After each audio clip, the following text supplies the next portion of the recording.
ब्रह्मा जी से वर पाने के बाद तारकासुर के तीनों पुत्रों ने मय दानव के द्वारा 3 नगर बनवाए। उसमें से एक सोने का, एक चांदी का और एक लोहे का था।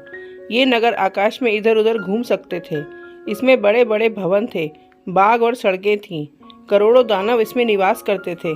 सुख सुविधा तो उन नगरों में इतनी थी कि कोई भी दानव जो भी इच्छा करता उसे वो मिल जाता। इतना ही नहीं, तारकासुर के पुत्र ने तपस्या करके ब्रह्मा जी से वर मांगकर मुर्दों को भी जीवित कर देने वाली बावड़ी बनवाई। कोई भी दानव अगर मर जाता तो उसे उस बावड़ी में ले जाया जाता, वो पुनः जीवित हो जाता और पहले से ज्यादा शक्तिशाली हो जाता। फिर क्या था, दानव निर्भय होकर देवताओं को डराने लगे। वे जगह जगह देवताओं को भगाकर इधर उधर रहने लगे।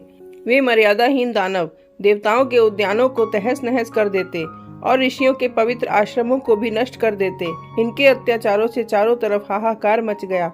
इस प्रकार जब सब लोग पीड़ित हो गए तो सभी देवता इंद्र के साथ मिलकर उन नगरों पर प्रहार करने लगे। किंतु ब्रह्मा जी के वर के प्रभाव से सब असुर पुनः जीवित हो जाते थे। सभी देवता मिलकर ब्रह्मा जी के पास गए। ब्रह्मा जी ने देवताओं को बताया कि भगवान शिव के अलावा आपको कोई भी इस समस्या से नहीं निकाल सकता। तदंतर ब्रह्मा जी के नेतृत्व में सभी देवता भगवान शिव के पास गए। भगवान शिव शरणपन्नों को अभय दान देने वाले हैं। तेज राशि पार्वती जी के पति भगवान शिव के दर्शन पाकर सभी देवताओं ने सर झुकाकर प्रणाम किया। भगवान शिव ने आशीर्वाद स्वरूप कहा, कहिए आप सबकी क्या इच्छा है।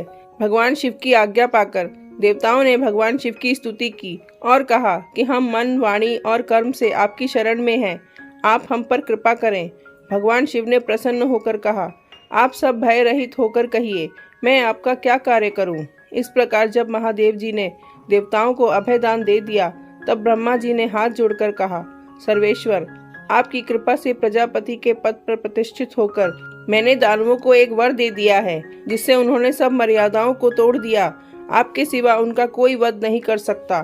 तब भगवान शिव ने कहा, देवताओं, मैं धनुष बाण धारण करके रथ में सवार होकर शीघ्र ही उनका वध करूंगा। देवतागण संतुष्ट होकर भगवान शिव की जय जयकार करने लगे।